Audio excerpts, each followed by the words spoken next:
Hi there. Welcome back to another video on my channel. Today we're going to be talking a little bit about book drama, more so what we can learn from that situation as authors, writers, people who yearn to be writers, and how we can learn how to best avoid these mistakes moving forward. My name is Cassie Van Gundy. If you haven't seen me before, hi, I am an independent author. I've been publishing for about 4 years now, and I mostly write dark fantasy and horror. But yeah, maybe I'll be dipping my toes into other things soon. Who knows? But yeah, anywho, we're talking about Sophie Lark today. I'm not going to get too much into it. I'm going to be putting a couple videos down in the description that kind of inspired me to make this video for myself. I had no idea who this person was, as is the case most of the time, because I kind of stay in my own little bubble when it comes to things. But I had no idea who this person was like a few days ago, and then I saw them all over my YouTube For You page, recommended everywhere. So basically, this is someone who is a very, very popular romance writer. They started off indie and now they are traditionally published. And they have a book coming out, and I will put it here. I forget the name. It's something like Duh and Duh, because that's like a trend right now. But there's a romance book, and there was a line in it that was really, really xenophobic and horrible and probably shouldn't have been in the book to begin with. It was the heroine making a comment while they're going through a vineyard, talking about how people with questionable immigration status or whatever should be the ones picking grapes there. I'm paraphrasing, of course. If you want the direct quote, it's going to be in these two videos that go talk about the drama more specifically. But yeah, she said something to that regard. Now, people were upset with this. She came out with an apology, basically saying that, like, one, she wrote that so long ago, as in 2024, and political times are different now. That's a lie. But anyway, she said that. And then she also said that they had sensitivity readers or people in her publishing, her editors, who told her to take those lines out, and she refused not to. And so this is her fault and not her publishers. That's also questionable because, girl, why would you let this fly? There's that. And then people were digging up previous works of hers and seeing other questionable lines. There was one where she was trying to write a romance with a black woman and a white man, and she had the black woman say something horrendous, like she would let him become her master, whip her, whatever, if it meant them being together. Again, I'm paraphrasing. The exact quote can be found in both of these videos. But it's a lot. It's a lot. It's kind of like, why?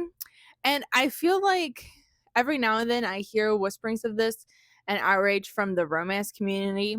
Again, I'm not a romance writer myself, but I have also seen questionable things in the horror writing community under the guise of, I want to write a flawed character, right? And this was also included in Sophie Lark's apology, where she said, look, I was just trying to write a flawed character. And the flaw is always racism. So I just wanted to talk more specifically, now that we got the context out of the way of like what inspired this video. I want to talk about how to write a flawed character across multiple genres. Some things are a little bit different, but how to go about writing a flawed character. And even if you did want to include something like racism, xenophobia, fat phobia, homophobia, whatever, how to do that in a respectful way.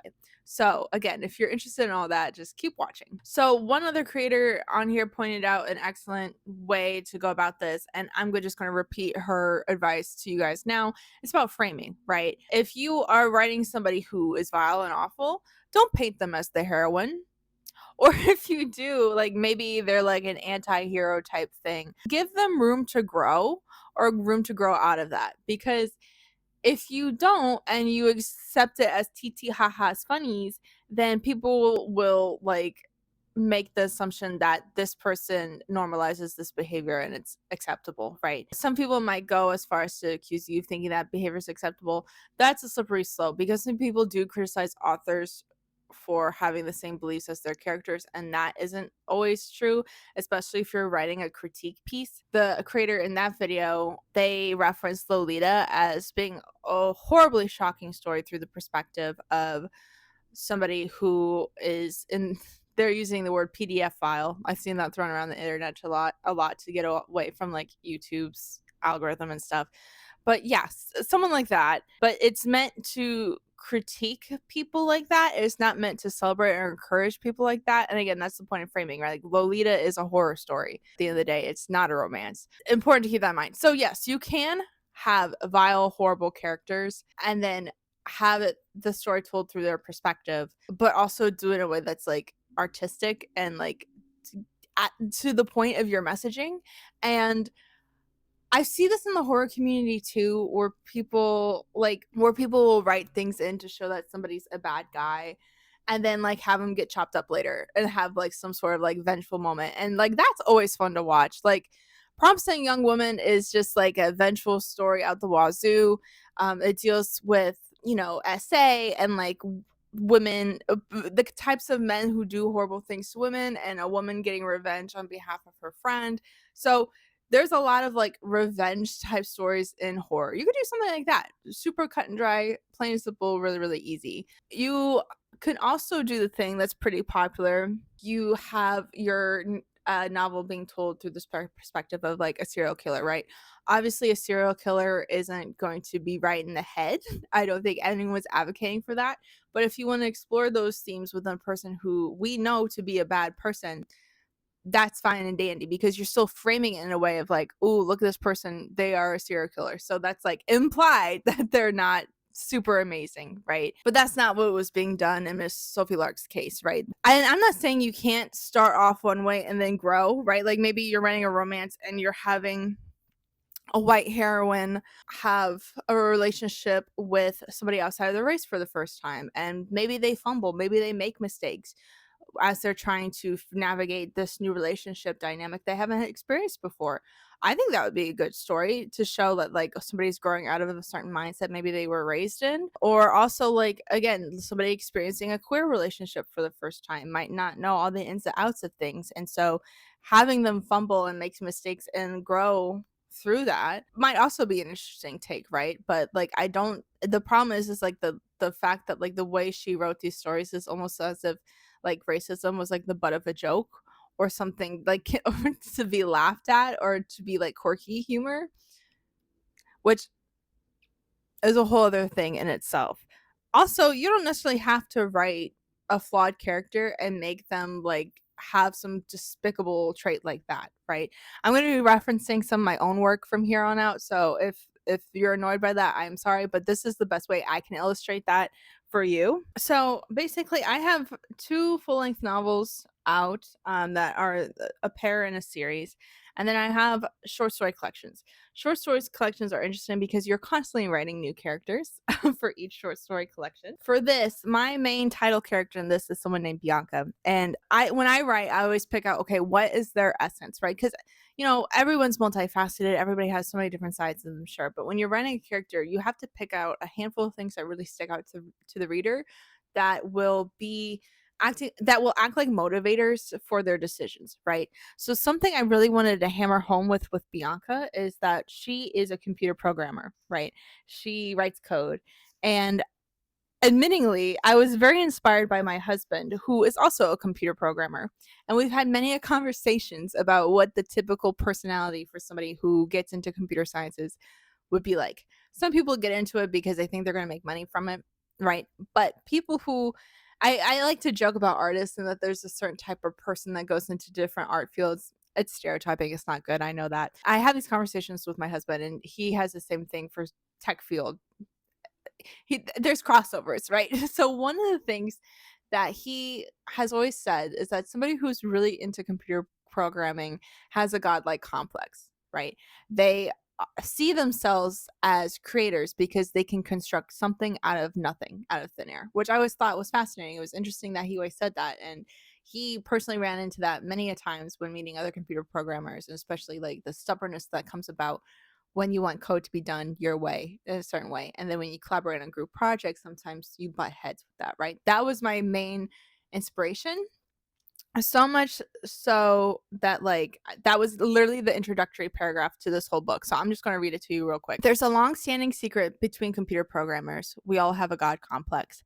Present in every single one of us is an overwhelming desire to create, but not only that, to control whatever it is that becomes our creation. We love it when things run smoothly by the design of our own hand. Programmers take every bug as a potential new challenge, something we must wrestle into submission until it falls to our superior intellect. Our cleverness always wins out in the end. Okay, so that was my defining, this is who this person is going to be, right? And in this book, it's fun because we see her in the intro chapters and she just seems like a normal person, but that paragraph is what sticks in your head and is defining for who Bianca is. Later on, Bianca at the very end, you know, because all my short stories are like, you could read them by themselves, but ultimately there's like a bookend. So there's an intro and an outro, and those two stories kind of sandwich everything else, and they're connected through a common thread. So Bianca is kind of the common thread, and she and her neighbors get thwarted into like a Twilight Zone type situation. It's Y2K, the world's ending, and they get beamed into this like digital universe. And each short story is like one of her neighbors in this nightmare ass scenario. And then at the very end, Bianca is brought back to being a child, and then she becomes this kind of creepy pasta herself. This was also very much inspired by like creepy pastas on the internet. So anyway, she becomes her own monster.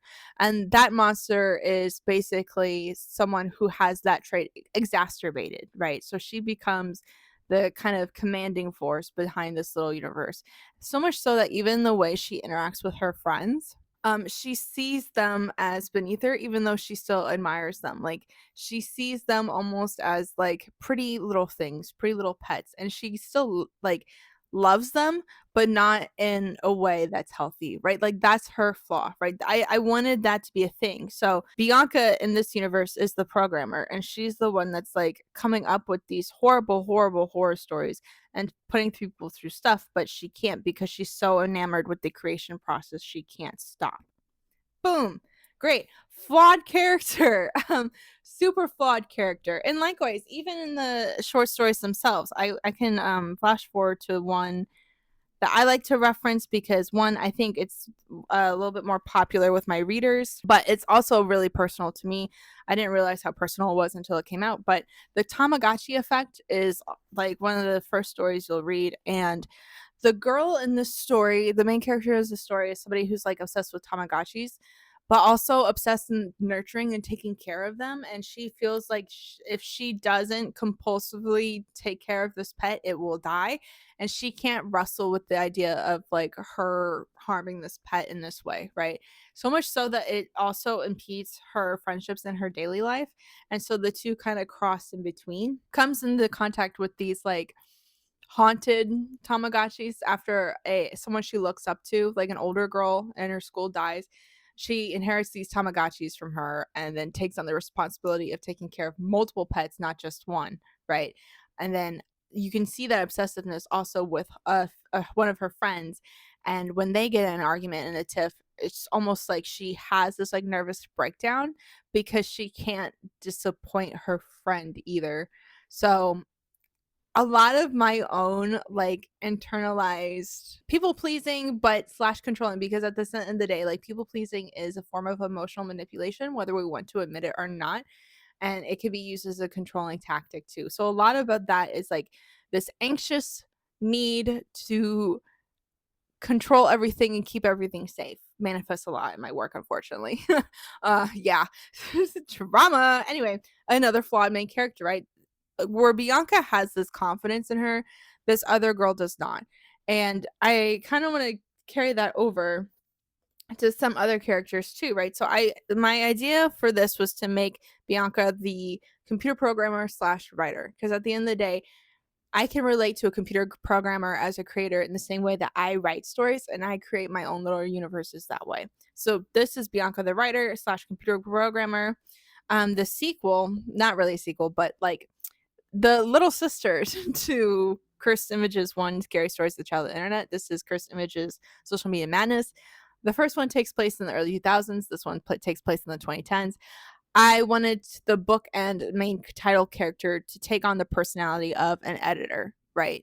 So I had to really think about like, okay, the role of an editor, who is best suited to that? Who would bring that kind of energy to light? So I was thinking about an editor. Editors have to be somebody who's incredibly detail oriented, a bit of a rule follower, somebody maybe who had aspirations to write themselves, perhaps, maybe, but might not have had like as much invested in the creative side to things as much as like the technique, right?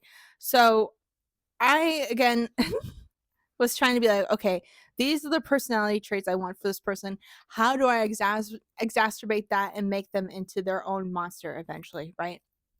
Because that's what we do in horror. When we make monsters, it's basically an exaggeration of a flawed character.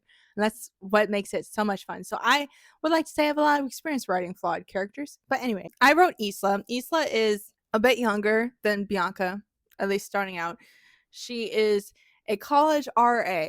And if you know an RA, if you've been an RA, you know, you know what kind of job that entails. So, commonalities, being an RA means like constantly being on guard, always at the service of somebody else. You're in charge of your hall in the way that you want to make sure that they're safe, but also in the way that like you have to like adhere to policy and sometimes not be the fun guy, and you kind of have to like, you know, catch people drinking and be like, hey, don't do that, or you know, you have to enforce, I don't know, certain quiet hours, right? Like that's not fun. So and a lot of times the RA can be this weird balance between caretaker and like rule enforcer.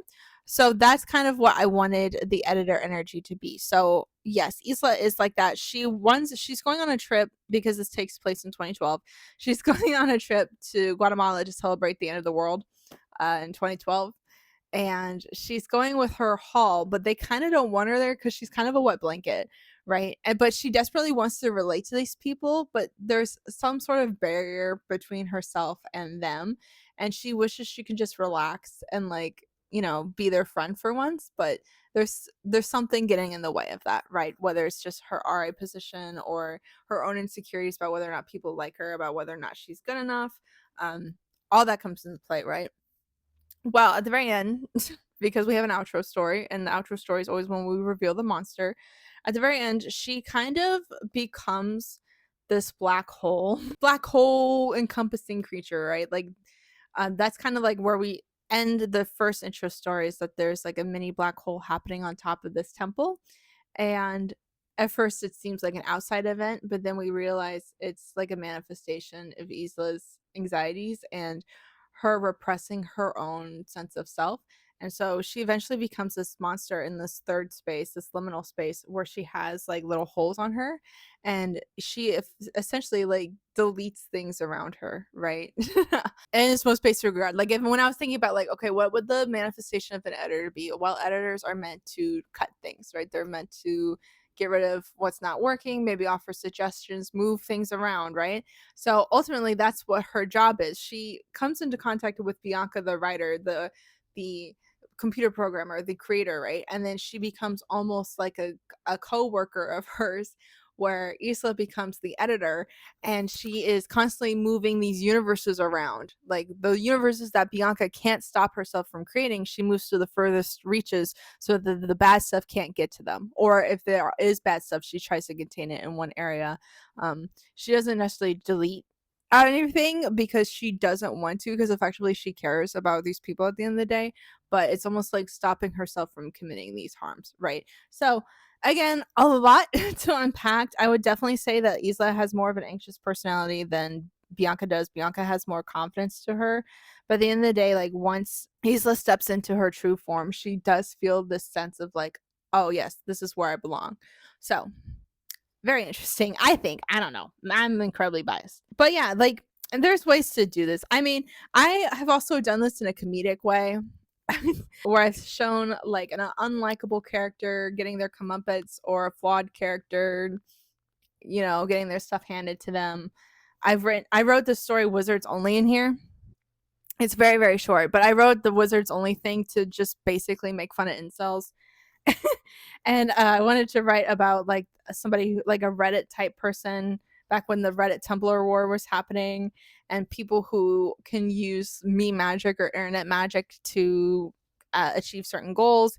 There's another story in here that like a revenge story where a scientist, Hatsune Miku looking scientist lady, ends up killing a podcaster. Oh yeah, turn the freaking frogs gay. That's the name of that story. Hang on, let me show you. See, this is a story about a male alpha male podcaster type guy who causes real harm on the internet, and so somebody comes after him to stop him from spreading that kind of rhetoric. So very timely, if you ask me. I don't know, But yeah, so there's ways to incorporate like flawed beliefs into a story in either a comedic way or like a serious way, but it's like this other creator said, it's all about framing. Where are you positioning this character in the overall messaging of the story, right? If the racism, the transphobia, the homophobia, the fat phobia, whatever it is not part of the overall messaging of the story, why is it there to begin with? Why is it a throwaway comment? Like, why? Because there are things you can use to make your stories richer, right? And I think part of this is too, sometimes this comes from people who are trying to write characters outside of their own experiences and they don't know what's appropriate to joke about, I guess, when you are writing the this new character, I guess, in a different way. My golden rule of thumb is if I wanted to say this out loud in my real life, I probably shouldn't write it down. You know, it, like again, because I have my shitty characters who I wouldn't agree with personally ever. Their actions in my stories are deemed as abhorrent and then they get punishment for it afterwards, right?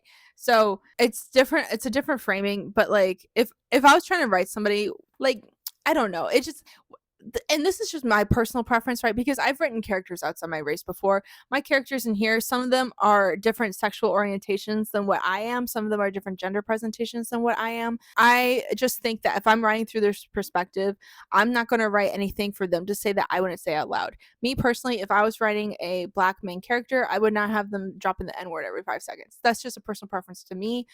There's like obviously other people who write within their own communities and who do that. That is fine. But I just don't think as myself, as Cassidy, that I would be doing that for my characters. In fact, like my first book series, you're going to get the author's copy here, but with Cursed Fate and Wicked Breed, its sequel, all these characters are not white. The series was inspired by the flora and fauna of Madagascar in a world that is very similar to the island of Madagascar in our world. So I wanted it to be accurate and kind of describe them as if they were people from that part of the world, which is like a beautiful mix of, you know, African heritage and South Asian heritage and all that stuff. So they're not going to be white. But that being said, I'm not going to put them in situations that like demand a knowledge about something that I have not experienced myself. That's just my personal thing as a writer when writing outside of your experience. And I'm not saying that like you can't do that, but it runs the risk of being inauthentic. You know what I mean? Like it runs the risk of maybe I misspoke and I said something about this very particular experience that I haven't had, and it could come across as offensive, but it could also come across as inaccurate. And I never want to overtake the stage speaking about something that could be better said by somebody else. As authors, we have to understand like what our voices can be best utilized as. And I know what I've experienced myself, and like that's why I feel more comfortable writing issues around loneliness, trauma, trying to find a place in the world, trying to find a family, trying to find people like you, or even trying to find yourself in like queer experiences. That I'm more comfortable with because that's something that I have experienced directly, right? And I do think people should write a multitude of different types of characters. I don't think people should be put into one corner about like what character they're allowed to write. That's not what I mean. And I've definitely written characters that are outside like my racial experience, but at the same time, I'm not going to be the one talking about like how slavery has affected my bloodline. Like no, that's not my story to tell, right? So yeah, I just really question like somebody like Books with Shelley pointed this out, and it's like almost like some authors throw in characters of varying backgrounds as like diversity points without trying to focus on telling a nuanced story. Like I mentioned, there's a lot of awkwardness in dating somebody outside of your own culture. I've experienced that myself. I've mentioned on this channel before that my husband is Brazilian and we are a K1 visa couple. And so he immigrated here from Brazil and we got married. And, you know, if you don't know what that is, try to think of 90 Day Fiance without all the mess. That's basically our life.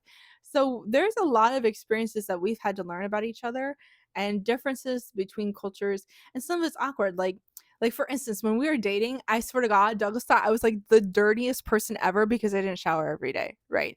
But that's like a cultural difference. White folks, we don't always shower every day.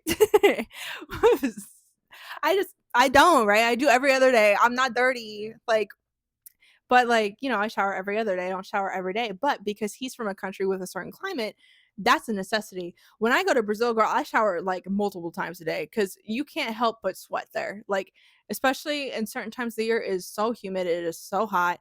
Like, yeah. But like again, if that's his lived experience and that's what's normal for him, he's going to look at me sideways, right? Being like, why aren't you doing this? And then it was just it was a really funny thing that I think could be written to a book well, and it could be a funny haha moment without blatantly like being racist or like I don't know, or just questioning somebody's legal status or referencing slavery in a way that's like trivial. Like, you know, like if I was going to write a intercultural romance, I would include something like that in there, being like, yeah, we have different cultural norms around cleanliness, and so sometimes he might think I'm a stinky bitch. But like, I don't know, that's funny, I think. But so there's little ways to do that that require nuance. But again, that would require you to have some sort of personal experience with that, which I don't think a lot of these authors have. You know, there's some people who refuse to date outside their race or their gender or their, you know, geographical location even. And it's always funny to me because like if you want to include different types of relationships, it helps to have experience in that department. You know what I mean? It's again, what story can I tell? What does how will my voice be best utilized? I don't know. But yeah. And what's beautiful is that flawed characters are easy to write if you pull from your own personal flaws. Like I said with my characters, this ever-present anxiety is there through a lot of them, right?